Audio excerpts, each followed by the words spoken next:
kwento ng ating kapaligiran. So, yun. At tayo po ay galing na naman sa isang eskwelahan para sa ating tawag ng tungkulin.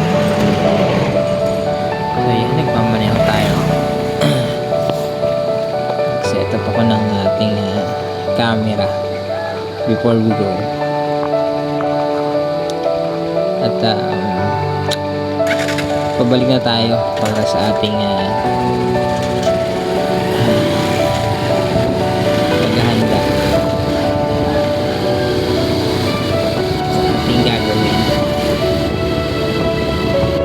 Ayan.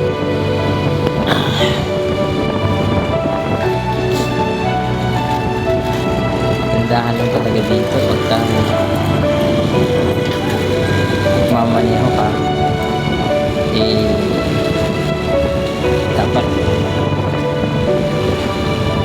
na-enjoy mo pati kasi makapaligiran. So yun, talaga naman bagamat nakakapagod, pero syempre kasama yan sa ating journey bilang isang rider. And ang nakakatawa lang nito is marami kang may encounter everyday. Pagamat pare-pareho lang yung senaryo, pero iba't iba naman yung kwento ng buhay mo ngayon sa kalsada. So yun nga, at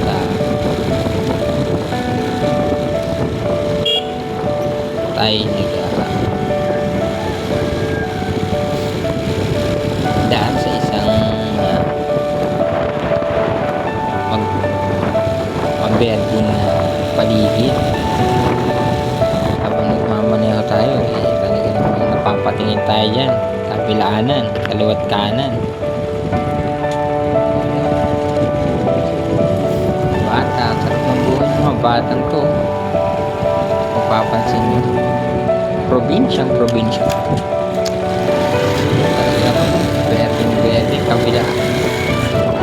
kabilaan.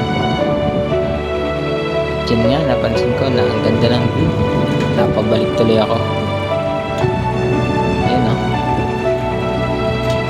Kaya naman ito isang bagay na talagang kahit nakakapagod, pag nakakita ka ng mga gantong tanawin, nakaka-alis ng pagod at nakaka-refresh ng kaluluwa. Ay, sarap mabuhay. Kahit may problema, alam mo na may pag-asa pa dahil pinapakita ng Diyos sa kanyang mga nilikha kagandahan ng buhay, kung paano niya tayo binigyan ng isang magandang buhay. So yun,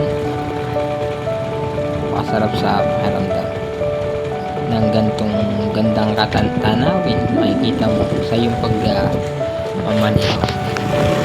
So isa ito sa buhay kalsada nating mararanasan every time na tayo magra-ride. So marami tayong makikita sa paligid natin.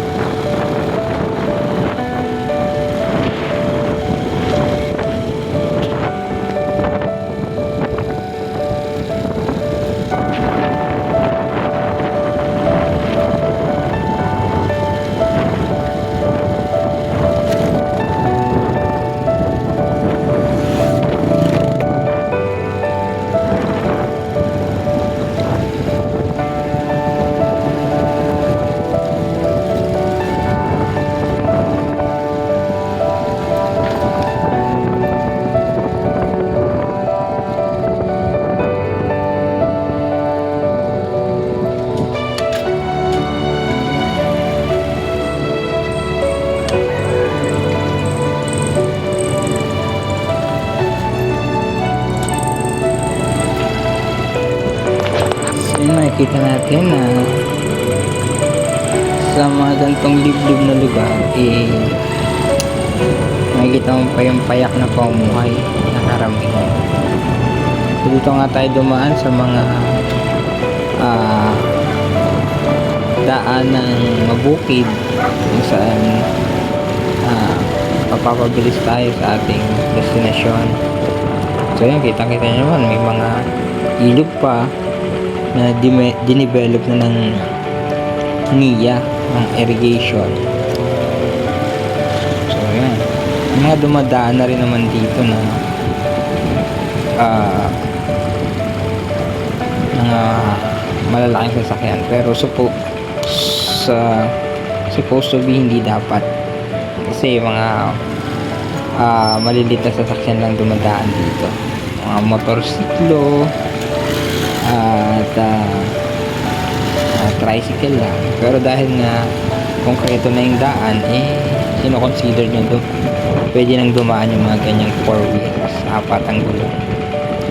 Ang ganda ng kalsada na pwede naman yung tanawin.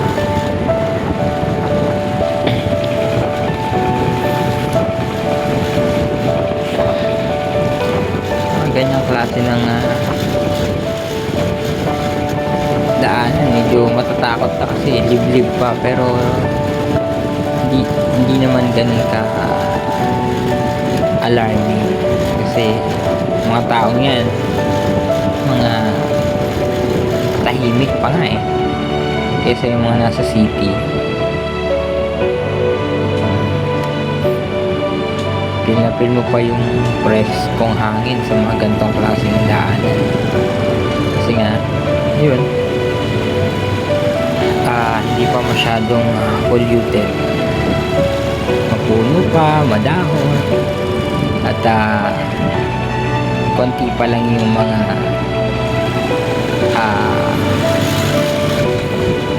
sasakyan, kasi yun nga, limitado lang mga motorsiklo lang, hindi naman pwede mga truck dito. Yan, mga maliliit na sasakyan pa lang ang pwede. Kasi nga, at hindi ko inaasahan na yung pagmamaneho ko pala ay naplata na ako. Tumigil na nga ako sa bandarian dahil naramdaman ko na yung gulong ko parang nakembot na o nagewang-gewang na. Yung pala, flat na ako. So yun na yung naging simula nung aking kalbaryo. Ay, habang lakarin ito.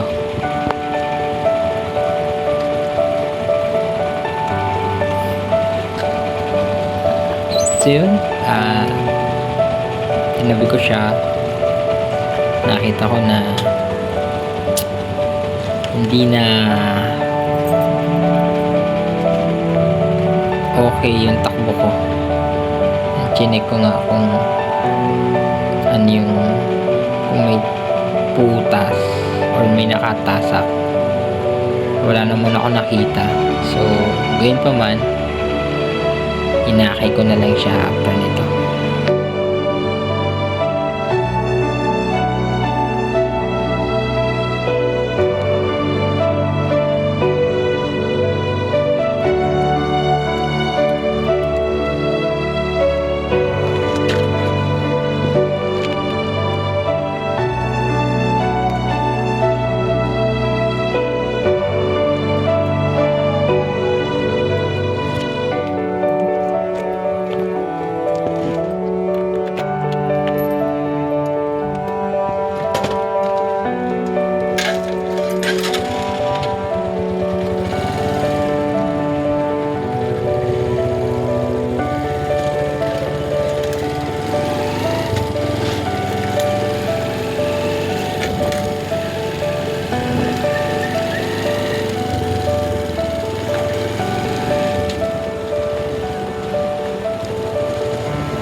Bumalik ako para dumaan sa isang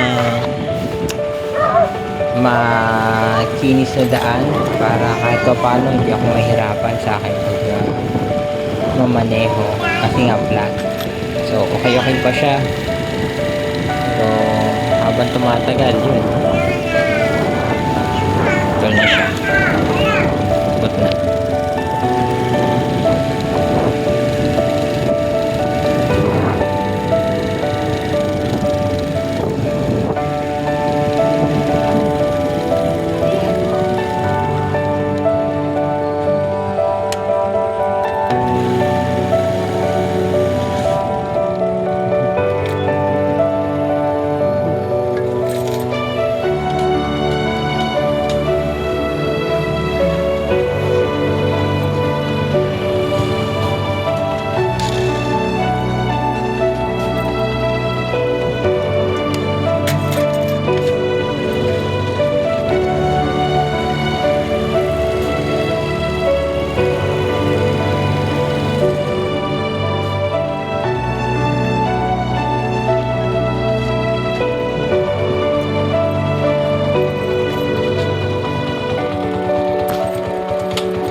So yan po yung nilakad ko, napakalayo. Grabe. So tagak pawis ko dyan, parang akong nag-exercise. Pero mabuti naman kahit pa paano pinagpawisan ako dahil nakapaglakad-lakad tayo. So mula kilikili hanggang singit talagang totally basa.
Solong Aragones.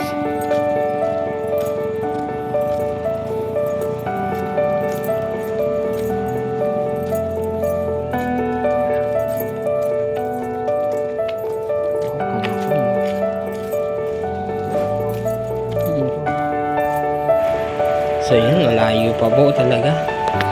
So narating ko po yung barangay Danio. And ayun, malayo pa rin talaga yung babagtasin ko.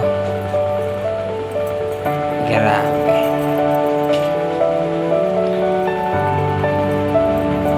Ayun pa.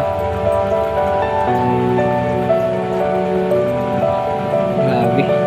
Laka rin yan. Grabe, laka rin. Lula.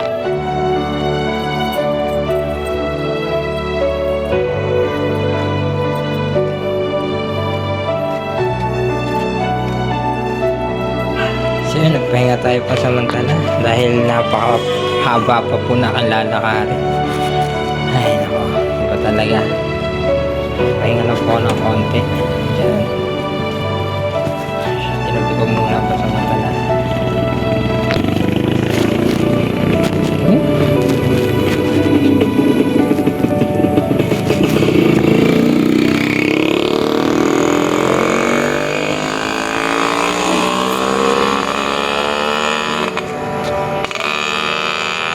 Naglatan tayo. Flat ang ating gulong. Flat guys. So yan. Pakita natin itong ating cellphone at naplatan po tayo.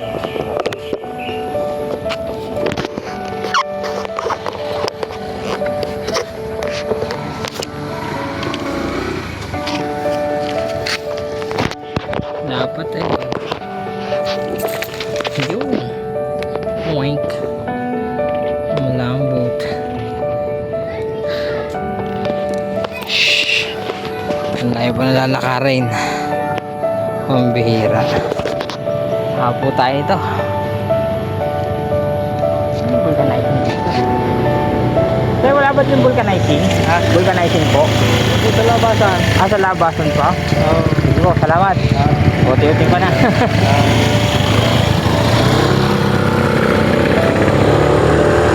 Madali pa nga ho. Thank you kuya. Shout out. Okay. So yun guys, tulak is real. Back to tulak-tulak. Eko. Ayan. Wala ka na lang pambomba man lang.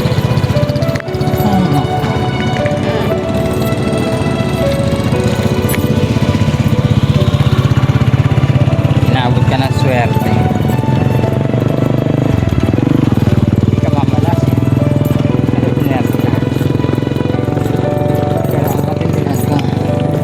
Swerte mo sa malas. Swerte mo sa malas. Malas swerte.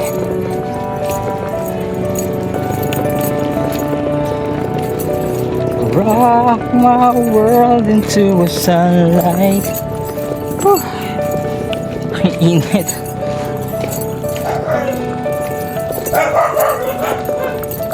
I got blood in the dark.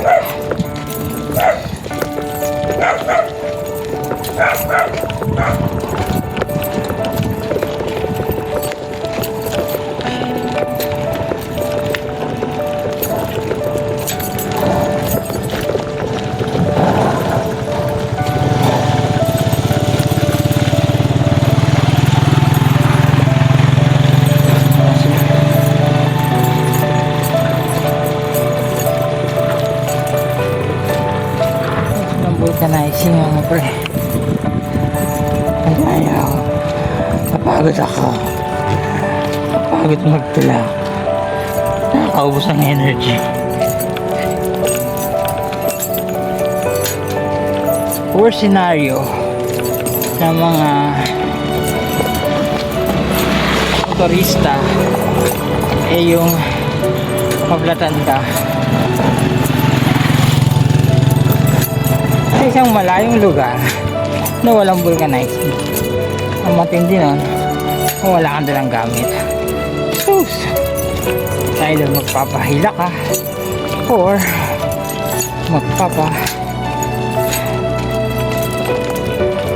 arkila ka na. Gusto ko makalasan kaya lang it takes a lot of effort. Sana all may Toyota.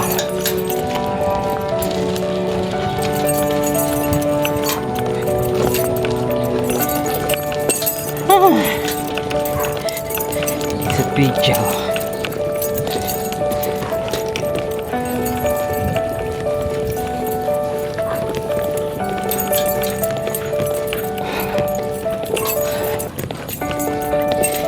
hindi na ako makakabalik sa pisina because ang haba ng upload ko. Akay to the max. Akay to the max. Whew.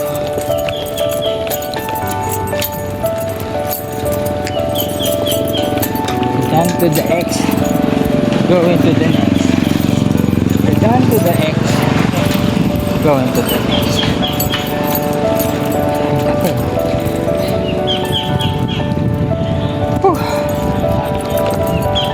Tulak is real.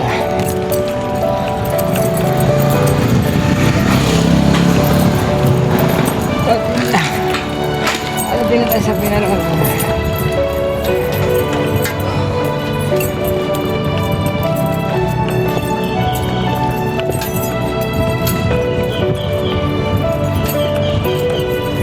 Kapit na. Meron ba dito?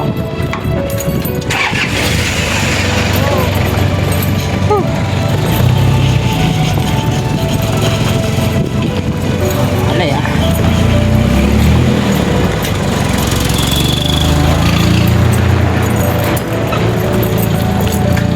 Done to the X. Going to the next. Done to the X. Going to the next. Uy, wasak. Wasak. Wasak na wasak ang puso ni Lasty Mac. Huh? Happy.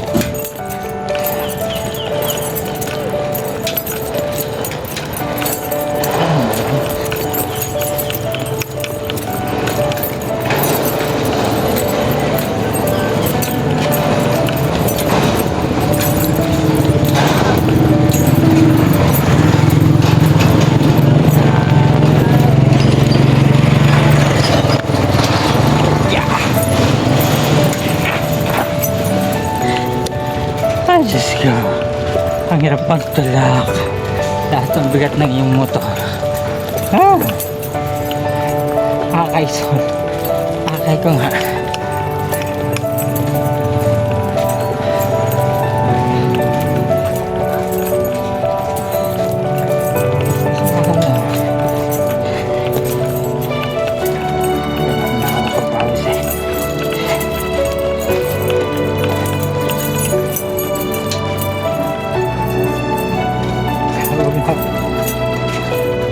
Sabi na ko.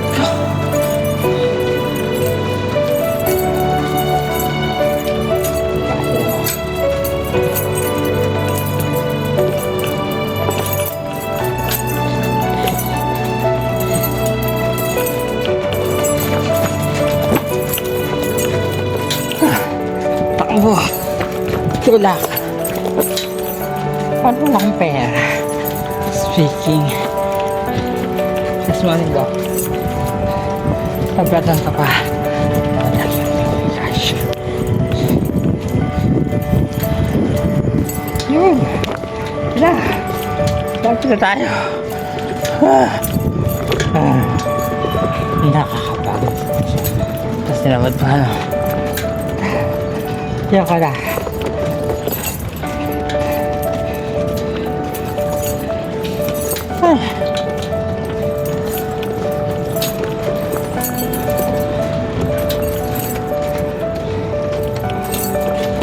Tulak seri.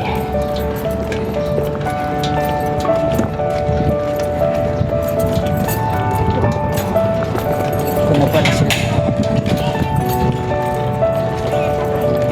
Bakit na yan? Oh, ang ganda.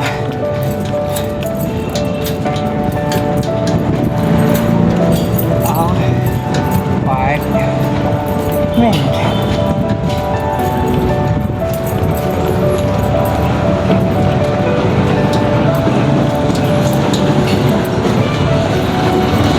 Isa.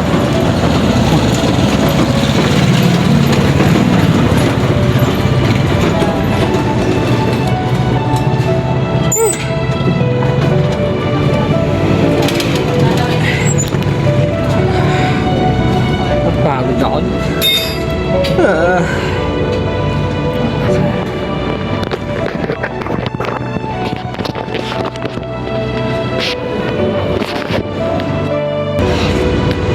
Sa wakas, narating din.